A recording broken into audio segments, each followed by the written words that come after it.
اگر دل اداس ہے تو یہ واقعہ ضرور سننا۔ حضور صلی اللہ علیہ وسلم کا ایک صحابی جو ہمیشہ اداس رہتا تھا، ایک دن رسول اللہ صلی اللہ علیہ وسلم نے اسے مدینے کے بازار میں جاتے ہوئے دیکھا تو چھپ کر حضور نبی کریم صلی اللہ علیہ وسلم دبے پاؤں پیچھے سے اس کے پاس پہنچ گئے، اسے اپنے بازوؤں میں جکڑ لیا اور بولے، بسم اللہ الرحمن الرحیم، السلام علیکم محترم ناظرین۔ تمام تعریفیں اللہ تبارک و تعالیٰ کے لیے جو بڑا مہربان نہایت رحم کرنے والا ہے۔ کروڑ درود آقائے دو جہان نبی یہ مہربان محمد مصطفیٰ صلی اللہ علیہ وسلم پر، آپ کی آل و اولاد پر، آپ کے تمام اصحاب پر اللہ تعالیٰ مغفرت فرمائے، آپ کی، میری اور ساری امت کے مسلمانوں کی، آمین۔ محترم ناظرین، آج کی ویڈیو بہت ہی اہم ویڈیو ہے، کیونکہ آج کی اس ویڈیو میں ہم آپ کو نبی کریم صلی اللہ علیہ وسلم کی عادات مبارکہ کے بارے میں بتانے جا رہے ہیں۔ آپ کو بتائیں گے کہ نبی کریم صلی اللہ علیہ وسلم کی روزمرہ زندگی میں کیا مبارک عادات تھی، کیونکہ ہر مسلمان اور نبی کریم صلی اللہ علیہ وسلم کی اتباع لازم ہے، اس لیے ہر مسلمان کو چاہیے کہ آپ صلی اللہ علیہ وسلم کی عادات اور سیرت سے واقف ہو تاکہ آپ صلی اللہ علیہ وسلم کی مکمل اتباع کر سکیں۔ ویڈیو کو عمل کی نیت سے آخر تک ضرور دیکھیے گا، آپ کو بہت فائدہ ہوگا۔ محترم ناظرین، متفق روایات ہیں کہ نبی کریم صلی اللہ علیہ وسلم جسم اور لباس کی طہارت و صفائی کا بے حد خیال رکھتے تھے۔ کبھی کبھار آپ صلی اللہ علیہ وسلم بال بڑھا بھی لیتے تھے، مگر بالوں کو نہایت صاف ستھرا اور کنگھی سے سنوار کر رکھتے تھے۔ آپ صلی اللہ علیہ وسلم تیز تیز چلتے تھے، حتیٰ کہ ان کے صحابہ کرام رضوان اللہ علیہم اجمعین کو ان کے ساتھ قدم ملانے میں دقت پیش آتی تھی، مگر وہ گفتگو نہایت آہستہ آہستہ کرتے تھے۔ ایک راوی کے مطابق نبی کریم صلی اللہ علیہ وسلم اتنا ٹھہر ٹھہر کے بولتے تھے کہ ان کے ہر لفظ کا ایک ایک حرف بآسانی گنا جا سکتا تھا، کیونکہ نبی کریم صلی اللہ علیہ وسلم کے منہ سے نکلنے والا ہر لفظ کا نون تھا، لہٰذا وہ چاہتے تھے کہ وہ جو کچھ کہیں سننے والے اسے اچھی طرح سمجھ لیں۔ نبی کریم صلی اللہ علیہ وسلم سادہ اور شستہ زبان استعمال کرتے تھے، خواہ وہ کسی فرد سے گفتگو کر رہے ہوں یا مسلمانوں کے اجتماع سے خطاب کر رہے ہوں۔ ان کا طرز تکلم ہر طرح کے تصنع اور بناوٹ سے پاک ہوتا تھا۔ ناظرین، نبی کریم صلی اللہ علیہ وسلم نہایت سادگی سے زندگی بسر کرتے تھے۔ وہ اپنے جوتوں کو خود مرمت کرتے، اپنی بکریوں کا دودھ دھوتے اور اس کام کے لیے اپنے خادم کو تکلیف دینا بھی گوارا نہ کرتے۔ ان کے ذاتی خادم حضرت انس رضی اللہ تعالیٰ عنہ کا کہنا ہے کہ میں نے 10 سال رسول اللہ صلی اللہ علیہ وسلم کی خدمت اقدس میں گزارے، انہوں نے مجھ سے ایک بار بھی نہیں پوچھا کہ تم نے یہ کام کیوں نہیں کیا یا کیوں کیا ہے۔ وہ ہمیشہ مجھ سے نہایت شفقت فرماتے۔ رسول کریم صلی اللہ علیہ وسلم کی عادت مبارکہ تھی کہ آپ صلی اللہ علیہ وسلم ننھے منھے بچوں سے بڑا پیار کرتے تھے اور جہاں کہیں بچوں کو دیکھتے خوش ہو جاتے اور بچوں کو ہنسانے کے لیے ان سے مذاق بھی کرتے۔ فطری طور پر وہ اپنے نواسوں حضرت امام حسن اور حضرت امام حسین رضی اللہ تعالیٰ عنہم سے بھی بے حد محبت کرتے۔ بسا اوقات وہ نماز کے دوران بھی ان میں سے ایک کو بازوؤں میں اٹھا لیتے۔ جب نبی کریم صلی اللہ علیہ وسلم سجدے میں جاتے تو نواسے کو پاس کھڑا کر لیتے اور سجدے سے اٹھ کر پھر اسے گود میں لے لیتے۔ جب دونوں بچے ذرا سیانے ہوئے تو وہ مسجد نبوی صلی اللہ علیہ وسلم میں ادھر ادھر دوڑتے پھرتے۔ نماز باجماعت کے دوران کبھی کبھار وہ رسول کریم صلی اللہ علیہ وسلم کی ٹانگوں سے بھی گزر جاتے۔ رسول خدا صلی اللہ علیہ وسلم انہیں کچھ نہ کہتے۔ اللہ کے رسول حضرت محمد مصطفیٰ صلی اللہ علیہ وسلم ہر ایک سے مشفقانہ برتاؤ کرتے، حتیٰ کہ معمر یعنی بوڑھی خواتین ان سے لمبی لمبی بے سروپا باتیں بھی کرتی، مگر نبی کریم صلی اللہ علیہ وسلم کوئی اکتاہٹ محسوس نہ کرتے۔ سبحان اللہ، کیا شان ہے پیارے آقا محمد مصطفیٰ صلی اللہ علیہ وسلم کی، کیا اوصاف حمیدہ ہیں۔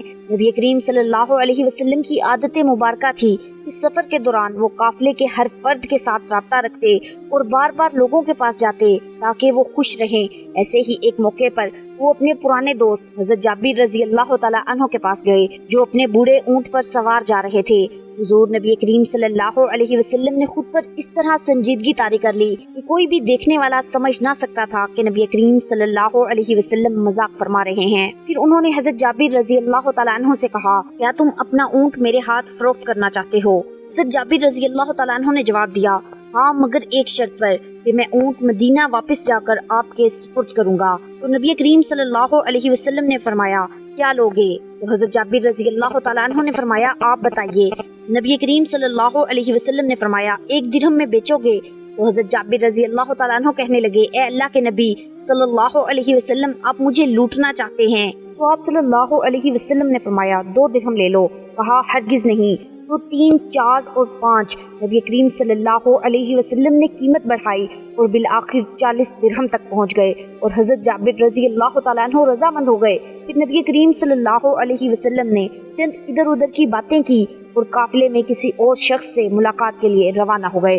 مدینہ واپس پہنچ گئے۔ حضرت جابر رضی اللہ تعالیٰ عنہ نے اپنی زوجہ سے تمام ماجرا کہہ سنایا اور بتایا کہ کس طرح دوران سفر نبی کریم صلی اللہ علیہ وسلم سے خوشگوار ملاقات ہوئی تھی۔ نیک وقت کچھ زیادہ ہی محتاط تھی اور اس نے حضرت جابر رضی اللہ تعالی عنہ سے اصرار کیا کہ وہ رسول کریم صلی اللہ علیہ وسلم کی بات کو مذاق تصور نہ کرے بلکہ اونٹ نبی کریم صلی اللہ علیہ وسلم کے گھر لے جائیں۔ جب رسول کریم صلی اللہ علیہ وسلم کو اطلاع ملی تو وہ مسکرائے اور انہوں نے اپنے خزانچی کو حکم دیا کہ جابر کو 40 درہم ادا کر دیے جائیں۔ نبی کریم صلی اللہ علیہ وسلم نے وہ اونٹ بطور تحفہ دوبارہ حضرت جابر رضی اللہ تعالی عنہ کے حوالے کر دیا۔ اس کے بعد یہ اونٹ حضرت جابر رضی اللہ تعالی عنہ کے پاس کئی سال تک رہا۔ جب بھی حضرت جابر رضی اللہ تعالی عنہ کو اس واقعے کی یاد آتی اور رسول کریم صلی اللہ علیہ وسلم کے اس یادگار تحفے کو دیکھتے تو نبی کریم صلی اللہ علیہ وسلم کی یاد میں کھو جاتے۔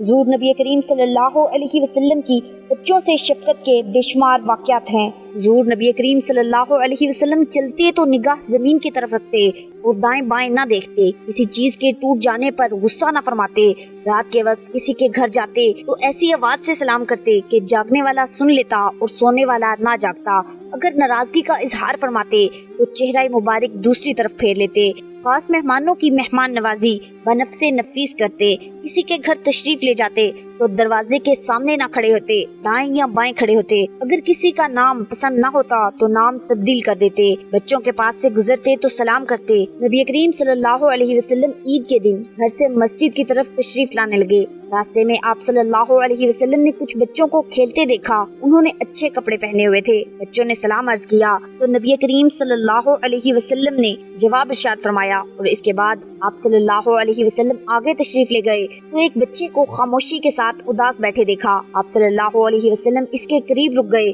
آپ صلی اللہ علیہ وسلم نے اس بچے سے پوچھا کہ تمہیں کیا ہوا ہے، تم اداس اور پریشان نظر آ رہے ہو؟ اس نے رو کر کہا اے اللہ کے محبوب محمد مصطفیٰ صلی اللہ علیہ وسلم، میں یتیم ہوں، میرے سر پر باپ کا سایہ نہیں ہے جو میرے کپڑے لا دیتا، میری امی مجھے نہلا کر کپڑے پہنا دیتی، اس لیے میں یہاں اداس بیٹھا ہوں۔ نبی کریم صلی اللہ علیہ وسلم نے اسے فرمایا کہ تم میرے ساتھ آؤ۔ آپ صلی اللہ علیہ وسلم اسے لے کر واپس اپنے گھر تشریف لائے اور سیدہ عائشہ صدیقہ رضی اللہ تعالیٰ عنہ سے فرمایا عمیرہ، انہوں نے عرض کیا لبیک یا رسول اللہ صلی اللہ علیہ وسلم، اے اللہ کے رسول صلی اللہ علیہ وسلم میں حاضر ہوں۔ تو نبی کریم صلی اللہ علیہ وسلم نے فرمایا اس بچے کو نہلا دو، چنانچہ اسے نہلا دیا گیا۔ اتنے میں نبی کریم صلی اللہ علیہ وسلم نے اپنی چادر کے 2 ٹکڑے کر دیے، کپڑے کا ایک لٹ اسے تہمت کی طرح باندھ دیا اور دوسرا اس کے بدن پر لپیٹ دیا گیا، پھر اس کے سر پر تیل لگا کر کنگھی کی گئی حتیٰ کہ وہ بچہ تیار ہو گیا اور نبی کریم صلی اللہ علیہ وسلم کے ساتھ چلنے لگا۔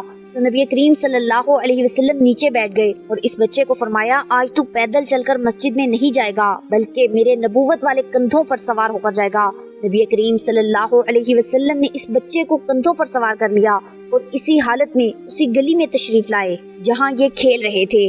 جب دوسرے بچوں نے یہ معاملہ دیکھا تو وہ رو رو کر کہنے لگے کاش ہم بھی یتیم ہوتے اور آج ہمیں بھی نبی کریم صلی اللہ علیہ وسلم کے نبوت والے کندھوں پر سوار ہونے کا شرف حاصل ہوتا۔ نبی کریم صلی اللہ علیہ وسلم جب مسجد میں تشریف لائے تو آپ صلی اللہ علیہ وسلم منبر پر بیٹھ گئے تو وہ بچہ نیچے بیٹھنے لگا تو آپ صلی اللہ علیہ وسلم نے اسے اشارہ کر کے فرمایا آج تم زمین پر نہیں بیٹھو گے۔ چنانچہ آپ صلی اللہ علیہ وسلم نے اس بچے کو اپنے ساتھ منبر پر بٹھایا اور پھر اس کے سر پر ہاتھ رکھ کر ارشاد فرمایا کہ جو یتیم کی کفالت کرے گا اور محبت و شفقت سے اس کے سر پر ہاتھ پھیرے گا، اس کے ہاتھ کے نیچے جتنے بال آئیں گے اللہ تبارک و تعالیٰ اس کے نامہ اعمال میں اتنی نیکیاں لکھ دیں گے۔ حضرت ابو ہریرہ رضی اللہ تعالیٰ عنہ روایت کرتے ہیں کہ حضور نبی کریم صلی اللہ علیہ وسلم کی خدمت میں کہیں سے گوشت آیا، اس میں دستی کا گوشت آپ صلی اللہ علیہ وسلم کے سامنے پیش ہوا۔ آپ صلی اللہ علیہ وسلم نے اسے تناول فرمایا ام المؤمنین حضرت ام سلمہ رضی اللہ تعالیٰ عنہ فرماتی ہیں کہ میں نے بھنا ہوا گوشت نبی کریم صلی اللہ علیہ وسلم کی خدمت میں پیش کیا۔ آپ صلی اللہ علیہ وسلم نے اسے تناول فرمایا۔ گوشت کے بارے میں حضور نبی کریم صلی اللہ علیہ وسلم نے فرمایا، گوشت اہل دنیا اور اہل جنت کی سب غذاؤں کا سردار ہے۔ گوشت کا گوشت عمدہ گوشت ہوتا ہے۔ حضرت انس رضی اللہ تعالیٰ عنہ سے روایت ہے کہ ایک درزی نے حضور نبی کریم صلی اللہ علیہ وسلم کی دعوت کی۔ میں بھی حضور نبی کریم صلی اللہ علیہ وسلم کے ساتھ گیا۔ اس نے جو کی روٹی، کدو اور گوشت کا شوربہ تیار کیا۔ حضور صلی اللہ علیہ وسلم نے شوق سے تناول فرمایا، چنانچہ اس وقت سے مجھے بھی کدو مرغوب ہو گیا۔ ام المؤمنین حضرت عائشہ رضی اللہ تعالیٰ عنہ سے روایت ہے کہ حضور نبی کریم صلی اللہ علیہ وسلم نے ایک مرتبہ فرمایا، سرکہ بھی کیا ہی اچھا سالن ہے۔ نیز مرفوعاً مروی ہے کہ اے اللہ سرکے میں برکت ڈال دے کہ وہ مجھ سے پہلے انبیاء کا سالن تھا۔ اور ایک روایت میں ہے کہ جس گھر میں سرکہ ہو وہ گھر محتاج نہیں ہوتا۔ محترم ناظرین، اللہ کے نبی حضرت محمد مصطفیٰ صلی اللہ علیہ وسلم جانوروں پر بھی بڑی شفقت فرماتے۔ ایک روز حضور نبی کریم صلی اللہ علیہ وسلم فوجی دستے کی معیت میں جا رہے تھے کہ ایک صحابی حضور نبی کریم صلی اللہ علیہ وسلم کے پاس کسی پرندے کے چند چھوٹے چھوٹے بچوں کو لایا۔ ان کی ماں بھی ساتھ تھی۔ رسول کریم صلی اللہ علیہ وسلم نے اس سے پوچھا تو صحابی نے بتایا، میں نے ان بچوں کو ایک گھونسلے میں دیکھا، جو ہی میں ان کے قریب گیا ان کی ماں پرواز کر گئی۔ میں نے تمام بچوں کو اپنے رومال میں لپیٹ لیا۔ جب میں چلا تو ان کی ماں بھی میرے سر پر منڈلانے لگی۔ میں نے رومال کو زمین پر رکھ کر کھول دیا تو ماں بھی بچوں کے پاس آ گئی اور میں نے اسے بھی بچوں کے ساتھ رومال میں لپیٹ لیا۔ اب یہ سب آپ کے سامنے ہیں۔ نبی کریم صلی اللہ علیہ وسلم نے صحابی کو حکم دیا کہ فی الفور واپس جائے اور بچوں کو ان کی ماں سمیت ان کے گھونسلے میں چھوڑ کر آئے۔ اسی طرح ایک مرتبہ نبی کریم صلی اللہ علیہ وسلم نے فوج کے ہمراہ جاتے ہوئے ایک ٹیا کو دیکھا جس کے بچے ماں کا دودھ پی رہے تھے۔ حضور صلی اللہ علیہ وسلم نے ایک سپاہی کو کتیا کے پاس کھڑا کر دیا، اسے حکم دیا کہ وہ ساری فوج گزرنے تک کتیا کے پاس کھڑا رہے اور کسی کو اسے پریشان نہ کرنے دے۔ ایک روز مدینہ طیبہ میں ایک اونٹ بھاگتا ہوا آیا اور رسول کریم صلی اللہ علیہ وسلم کے سامنے گھٹنے ٹیک کر بیٹھ گیا۔ فوراً ہی چند افراد بھی وہاں پہنچ گئے جو اونٹ کو پکڑنا چاہتے تھے۔ نبی کریم صلی اللہ علیہ وسلم نے ان سے ماجرا پوچھا تو انہوں نے بتایا کہ اونٹ بہت بوڑھا ہو گیا ہے اور وہ اب کنویں سے پانی کھینچنے کا کام نہیں کر سکتا، چنانچہ ہم اسے ذبح کرنا چاہتے ہیں۔ نبی کریم صلی اللہ علیہ وسلم کو اونٹ پر رحم آ گیا۔ انہوں نے کہا کہ اسے چراگاہ میں چھوڑ دو، اس نے تمہاری طویل عرصے تک خدمت کی ہے۔ اونٹ کے مالک رسول کریم صلی اللہ علیہ وسلم کی بات سے متفق ہو گئے اور اونٹ کو واپس لے گئے۔ محترم ناظرین، روایات میں آتا ہے کہ ایک اور سفر کے دوران رسول کریم صلی اللہ علیہ وسلم چند دوستوں کی معیت میں تھے۔ انہوں نے صحرا میں ملنے والے ایک گدڑیے سے بھیڑ لی۔ حضور نبی کریم صلی اللہ علیہ وسلم کے ایک رفیق سفر نے کہا، میں بھیڑ کو ذبح کر لیتا ہوں۔ دوسرے نے کہا، میں اس کی کھال اتار دوں گا۔ تیسرے صحابی نے گوشت پکانے اور کھانا تیار کرنے کی حامی بھر لی۔ ہر ایک نے کچھ نہ کچھ کام اپنے ذمہ لے لیا تو رسول کریم صلی اللہ علیہ وسلم نے فرمایا، میں جا کر خشک لکڑیاں اکٹھی کرتا ہوں۔ تمام صحابہ کرام رضوان اللہ علیہم اجمعین جو موجود تھے نے کہا، یا رسول اللہ صلی اللہ علیہ وسلم، یہ کام بھی ہم سب کر لیتے ہیں، مگر نبی کریم صلی اللہ علیہ وسلم نے فرمایا، میں لکڑیاں ضرور لاؤں گا۔ یہ مناسب معلوم نہیں ہوتا کہ آپ سب لوگ تو کام کریں اور میں کوئی مدد نہ کروں۔ محترم ناظرین، یہ اوصاف حمیدہ ہیں اور یہی عادات ہیں ہمارے پیارے آقا محمد مصطفیٰ صلی اللہ علیہ وسلم کی، جو دو جہاں کے بادشاہ ہیں، لیکن آج کسی کو کوئی چھوٹا سا مرتبہ مل جائے تو حکمرانی شروع کر دیتا ہے اور اپنے ماتحتوں کے ساتھ کام کرنے کو توہین سمجھتا ہے، حالانکہ یہ تو اعلیٰ ظرفی ہے کہ سب کے ساتھ مل کر کام میں شامل ہو جائیں، اور یہی ہمارے لیے ہمارے نبی کریم صلی اللہ علیہ وسلم کی تعلیم بھی ہے۔ آپ صلی اللہ علیہ وسلم کی عادات مبارکہ میں یہ بھی آتا ہے کہ آپ صلی اللہ علیہ وسلم صحابہ کرام رضوان اللہ علیہم اجمعین سے مذاق بھی فرمایا کرتے تھے اور صحابہ کرام رضوان اللہ علیہم اجمعین اس سے لطف بھی اٹھاتے۔ حضور نبی کریم صلی اللہ علیہ وسلم کا ایک سادہ لوسا صحابی جو کوئی خوشرو نہ تھا، ایک دن حضور صلی اللہ علیہ وسلم نے اسے مدینے کے بازار میں جاتے دیکھا۔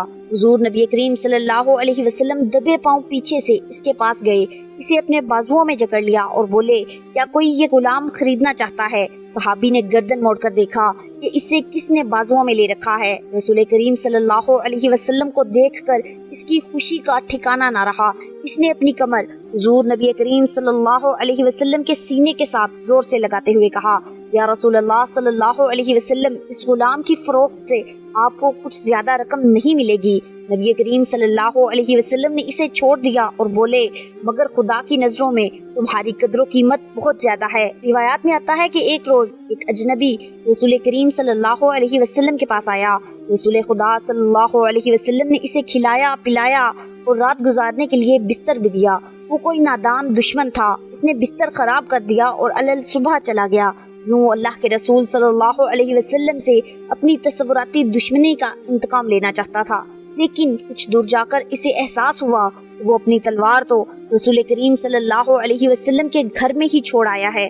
چنانچہ وہ واپس آیا، اس نے دیکھا کہ اللہ کے رسول صلی اللہ علیہ وسلم اس کے گندے کیے ہوئے بستر کو اپنے دستے مبارک سے دھو رہے ہیں۔ جب نبی کریم صلی اللہ علیہ وسلم نے مہمان کو دیکھا تو انہوں نے اس کی تلوار اٹھا کر اس کے حوالے کر دی، اجنبی کو ملامت تک نہ کی۔ اس اکھڑ بدو پر حضور نبی کریم صلی اللہ علیہ وسلم کے اس اخلاق کا اتنا اثر ہوا کہ اس نے رسول اللہ صلی اللہ علیہ وسلم سے معافی طلب کی اور کلمہ پڑھ کر مسلمان ہو گیا۔ اسی طرح ایک اور روایت میں ہے کہ رسول کریم صلی اللہ علیہ وسلم نے ایک شخص کو دیکھا جس کی داڑھی الجھی ہوئی تھی اور سر کے بالوں میں کنگھی تک نہ کی گئی تھی۔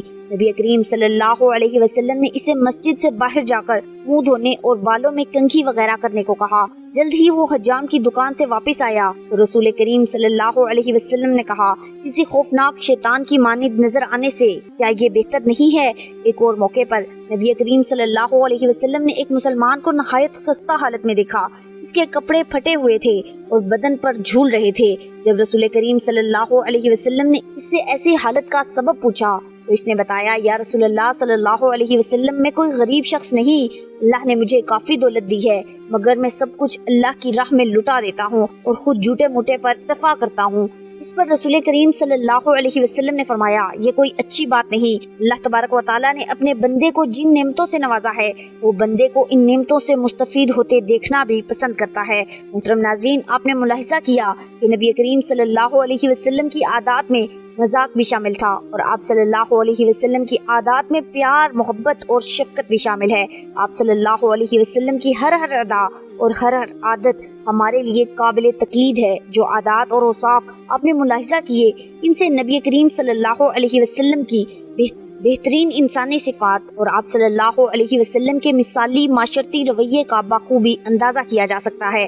آپ کو نبی کریم صلی اللہ علیہ وسلم کی مزید عادات بتاتے ہیں جو روزمرہ زندگی سے متعلق ہیں اور ساتھ میں ان عادات مبارکہ کے سائنسی اور طبی فوائد سے بھی آپ کو آگاہ کریں گے جن کا اعتراف سائنسی ماہرین نے کیا۔ نبی کریم صلی اللہ علیہ وسلم صبح بہت جلد اٹھ جایا کرتے تھے، بلکہ ایسی کوئی روایت نہیں ملتی کہ آپ صلی اللہ علیہ وسلم کی تہجد بھی کبھی قضا ہوئی ہو۔ سورج نکلنے سے کچھ وقت قبل اور 1 گھنٹے بعد تک کا وقت آکسیجن سے بھرپور وقت ہوتا ہے۔ آج سائنسی تحقیق کی بنیاد پر بھی صحت کے اعتبار سے 24 گھنٹوں میں یہ بہترین وقت ہوتا ہے کہ جس میں آپ کو زیادہ سے زیادہ آکسیجن لینے کا وقت ملتا ہے، جو کہ آپ کی صحت مند زندگی کے لیے ایک بہترین اور مفید عمل ہے۔ نبی کریم صلی اللہ علیہ وسلم کی عادت مبارکہ تھی کہ صبح نیند سے اٹھنے کے بعد رسول کریم صلی اللہ علیہ وسلم اپنی آنکھوں کا مساج فرمایا کرتے تھے۔ یاد رہے جسم کا پورا نظام 11 سسٹمز پر مشتمل ہے۔ نیند سے اٹھنے کے بعد یہ سسٹم بحال ہونے میں 11 سے 12 منٹ لیتا ہے۔ اگر آپ آنکھوں کا مساج کرتے ہیں تو یہ سسٹم 10 سے 15 سیکنڈ میں فوراً بحال ہو جاتا ہے۔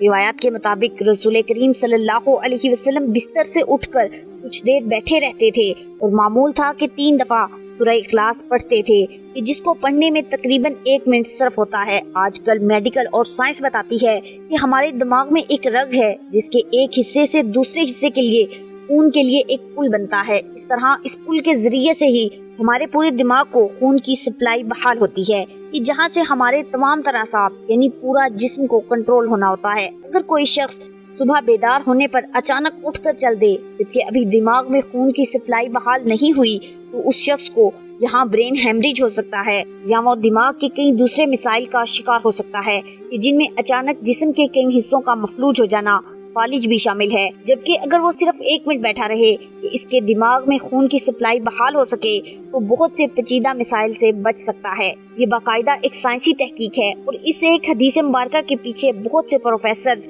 ڈاکٹرز کی ریسرچ شامل ہے جس میں غیر مسلم ریسرچرز نے بھی اتفاق کیا ہے کہ ہمیں محمد صلی اللہ علیہ وسلم کی اس سنت کے مطابق صبح اٹھنے کے بعد بیڈ پر کچھ دیر بیٹھے رہنا چاہیے۔ اس کا فائدہ یہ ہے کہ دماغ پوری طرح سے بحال ہو کر پورے جسم کی بھرپور رہنمائی کے قابل ہو جاتا ہے۔ اس سنت مبارکہ پر جہاں بہت بڑا اجر و ثواب ہے، وہاں صحت کا بہت بڑا راز بھی ہے۔ نبی کریم صلی اللہ علیہ وسلم کی ایک عادت مبارکہ یہ بھی تھی کہ دوپہر کے کھانے کے بعد ایک گھڑی کے لیے یعنی کہ 20 سے 25 منٹ آپ صلی اللہ علیہ وسلم لیٹ جایا کرتے تھے۔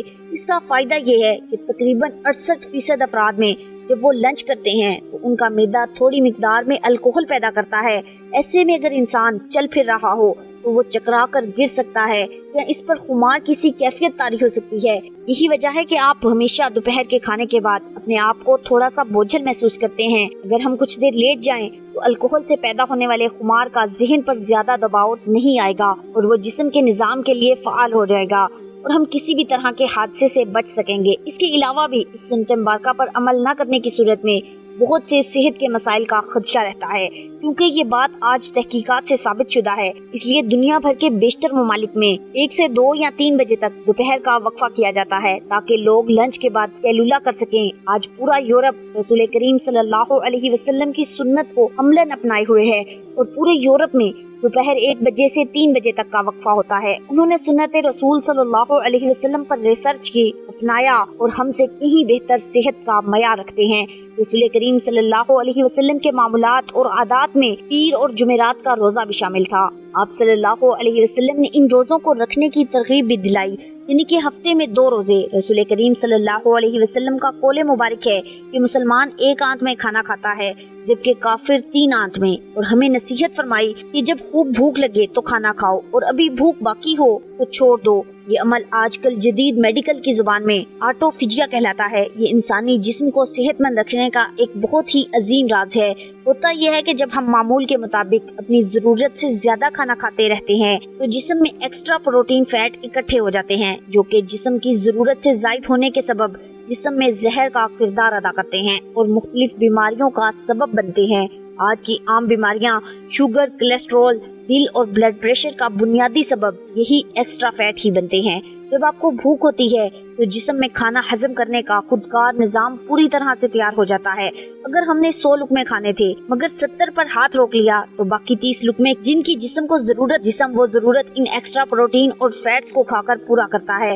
جسم اپنے خودکار نظام کے تحت گٹھے ہونے والے زہر کو ختم کرتا رہتا ہے اور آپ صحت مند رہتے ہیں۔ اب جب 3 روز کچھ کوتاہی ہو گئی اور آپ نے پیر کو روزہ رکھ لیا، پھر 2 روز کے معمولات اور جمعرات کا پھر روزہ، جب یہ سنت رسول صلی اللہ علیہ وسلم آپ کے معمولات کا حصہ بن جاتی ہے تو بیماری پیدا کرنے والے سیل آٹوفیجیا کا عمل ہفتے میں 2 بار دہرائے جانے کے باعث اکٹھے ہی نہیں ہو پاتے اور آپ سدا صحت مند رہتے ہیں۔ محترم ناظرین، آج ہم سائنسی تحقیقات پر بہت یقین رکھتے ہیں۔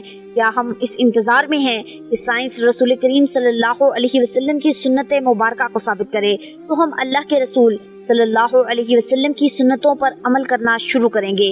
حقیقت یہ ہے کہ سائنس نبی کریم صلی اللہ علیہ وسلم کی سنتوں سے بہت پیچھے ہے اور آپ صلی اللہ علیہ وسلم کی ساری حیات طیبہ سنتیں ہمارے لیے مشعل راہ ہیں اور انہی میں ہمارے لیے دنیا و آخرت کی کامیابیاں اور راحتیں ہیں۔ اللہ تبارک و تعالیٰ سے دعا ہے کہ اللہ تعالیٰ ہمیں نبی کریم صلی اللہ علیہ وسلم کی سنتوں پر عمل پیرا ہونے کی توفیق عطا فرمائے۔ اللہ تعالیٰ ہمارا خاتمہ ایمان پر فرمائے، ہمیں نیک اعمال کرنے کی توفیق عطا فرمائے، برے کاموں سے بچائے، آمین۔ محترم ناظرین، امید کرتی ہوں آپ کو آج کی ویڈیو پسند آئی ہوگی۔ ویڈیو اچھی لگے تو اسے لائک اور شیئر ضرور کیجیے اور اگر ابھی تک چینل کو سبسکرائب نہیں کیا تو چینل کو سبسکرائب کریں اور کمنٹ باکس میں اللہ تعالیٰ کے 99 ناموں میں سے ایک نام ضرور ٹائپ کریں۔ ملتے ہیں اگلی ویڈیو۔